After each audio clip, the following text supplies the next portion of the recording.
Magandang hapon sa inyong lahat. Unahin po muna natin ang ating pagpapasalamat sa Diyos dahil sa magandang araw na ito at sa safe na pagbiyahe ninyong lahat papunta dito sa The Hague, Netherlands.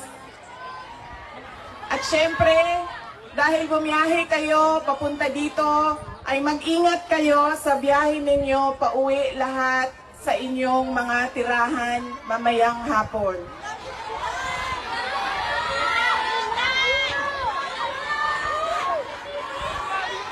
Susunod po ang pagpapasalamat ko sa Dutch Police sa kanilang pagtulong sa atin na mabuo yung programa ngayong hapon na ito at sa